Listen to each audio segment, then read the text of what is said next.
और अगर आपको प्रॉब्लम हो अपने इस 20 राउंड के मैगज़ीन के साथ, इसको 45 राउंड का मैगज़ीन भी लग जाता है जो कि मेड इन रशिया का है, मोलोट का मैगज़ीन हमें 20 राउंड की मैग कैपेसिटी वाले मिल जाते हैं। मेरे ख्याल से ये मैगज़ीन 20 राउंड की मैग कैपेसिटी की बजाय 30 राउंड की मैग कैपेसिटी रखनी चाहिए थी।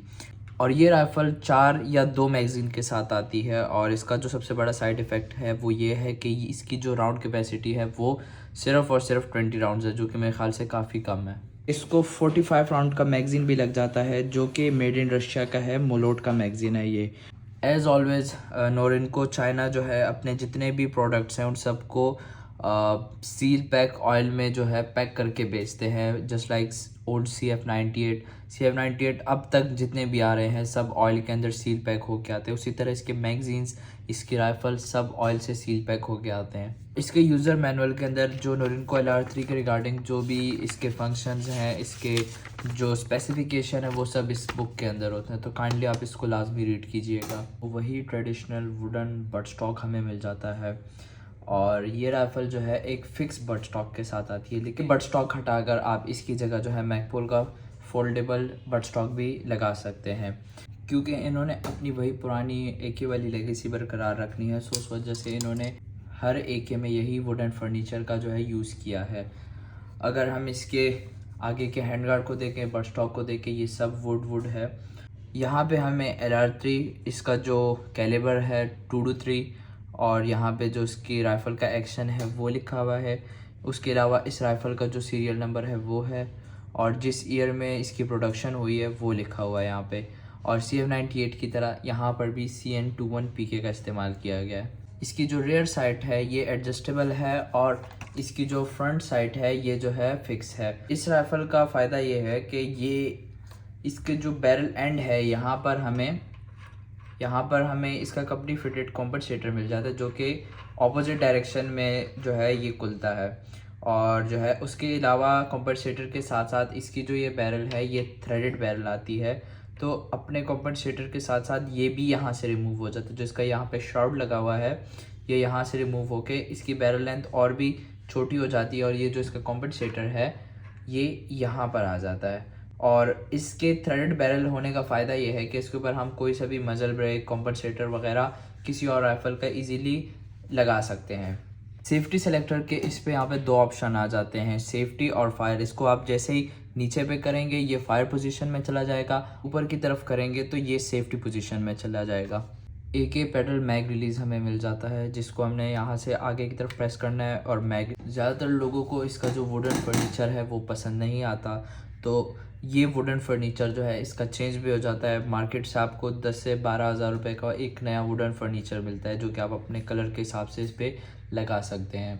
ये राइफ़ल एक बहुत ज़बरदस्त बैरल लेंथ के साथ आती है। इसकी बैरल लेंथ 16 इंच है और विद एक्सटेंडेड बैरल साइज़ ये जो है अप टू 18 इंच तक एक्सटेंड हो जाती है। और मेरे ख्याल से ये राइफ़ल काफ़ी लाइट वेट है। जैसे ही सैगा का वेट होता है 3.5 3.6 kg, वही वेट जो है इस राइफ़ल का भी है, क्योंकि दोनों की जो लेंथ है वो ऑलमोस्ट सेम है और इनफैक्ट ये वुडन फर्नीचर के साथ आता है, सो दैट्स वाई ये स्टिल उससे काफ़ी लाइट वेट है। और विद अ लोडेड मैगज़ीन इसका जो वेट है वो अप टू 4 kg चला जाता है। और ये राइफ़ल जो है बॉडी डिम्पल के साथ आती है और इस बॉडी डिम्पल का फ़ायदा ये होता है कि यहाँ पर जो है मैगज़ीन वॉबल नहीं होता, मैगज़ीन काफ़ी फिक्स बैठ जाता है। उसके मैकेनिज़्म की बात करें तो ये प्रूवन ओल्ड AK पैटर्न पर बनाई गई ये राइफ़ल है। और इस राइफ़ल की खासियत इसका मैकेनिज़्म है। ये राइफ़ल एक long stroke gas piston rotating bolt के साथ आती है। काफ़ी राइफ़लों में रोटेटिंग बोल्ट का ऑप्शन नहीं होता, लेकिन इसमें है।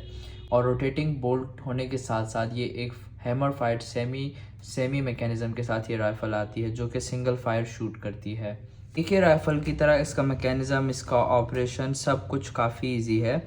और अगर हम इसके डस्ट कवर को हटा के देखें तो सरप्राइजिंग यहाँ पे इसके स्प्रिंग के ऊपर हमें एक और जो है इसका सीरियल नंबर लिखा मिल जाता है। अगर हम इसके कैरियर बोल्ट को देखें तो ये भी पूरा क्रोम लाइन है कि ये एक रोटेटिंग बोल्ट के साथ आता है, जिसका फ़ायदा ये होता है कि ये इसके अंदर कोई भी मेल फंक्शन और जो है हर राउंड इजीली फीड और इजेक्ट होता है। कहने को ये राइफ़ल एक 2-3 राइफ़ल है, लेकिन ये राइफ़ल जो है 5.56 भी एक्सेप्ट करती है, 5.56 भी चला लेती है। उसकी वजह यह है कि इसकी जो बैरल है ये hard Chrome line cold hammer forge barrel है। इसका ट्विस्ट रेट जो है वो 1:9 है, जिसका फ़ायदा ये होता है कि इसके ऊपर हम 50 ग्रेन से लेकर 70 ग्रेन तक कोई सा भी एमओ इजीली चला सकते हैं, चाहे वो फिर 556 हो, 223 हो, 55 ग्रेन हो, 62 ग्रेन हो या 70 ग्रेन हो। तो इसके अंदर उस किस्म का कोई सा भी ख़तरा नहीं होता। इसकी बैरल जो है cold hammer forged Chrome line barrel है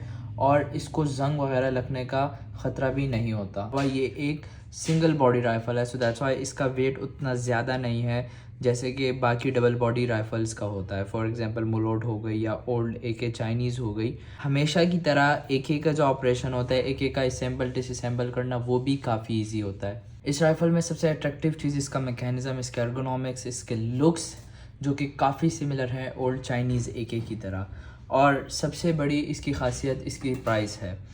ये राइफ़ल जहाँ पे आजकल आपको सेगा 4.5 लाख, 4,30,000, 4,25,000 की मिलती है, उसी तरफ ये राइफ़ल आपको 3,10,000 से लेके 3,50,000 के बीच मिल जाती है। डिपेंड्स ऑन कि आपको कितने मैगज़ीन के साथ मिल रही है।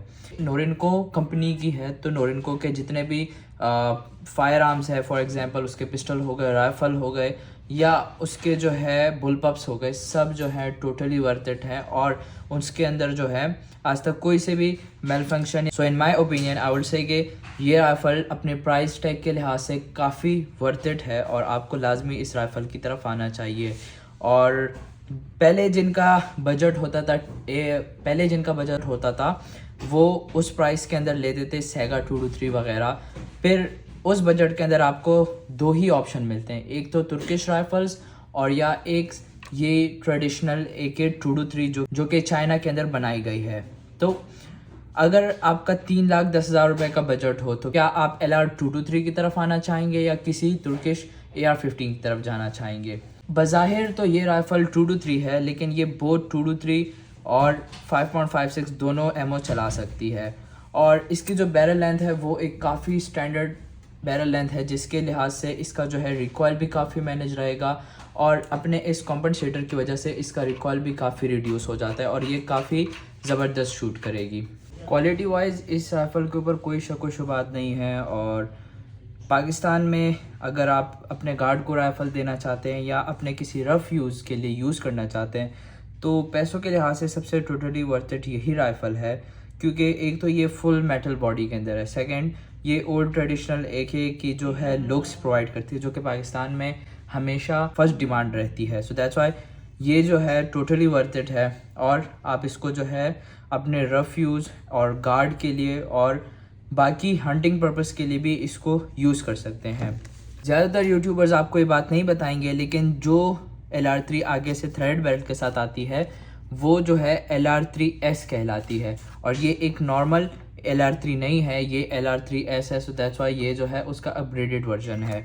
जिस कंपनी ने नोरिनको CF98 बनाई थी जो कि आज तक पाकिस्तानियों के बीच काफ़ी एक ज़बरदस्त नाम कमा चुकी है हर लिहाज से, परफॉर्मेंस और रिलायबिलिटी के लिहाज से, वही कंपनी ने ये राइफ़ल भी बनाई है। और जैसे नोरिनको CF98 काफ़ी अच्छा रिलायबल और ट्रस्टेबल वेपन रहा है, उसी तरह LR3 भी काफ़ी एक रिलायबल राइफ़ल है। और जहाँ पर बात AK मैकेनिज़्म की आती है तो चाहे वो फिर कोई सी भी राइफ़ल हो, लोग उसको आंख बंद करके ले लेते हैं क्योंकि इसका जो मैकेनिज़्म है वो कहीं पर भी आपको शर्मिंदा नहीं करता।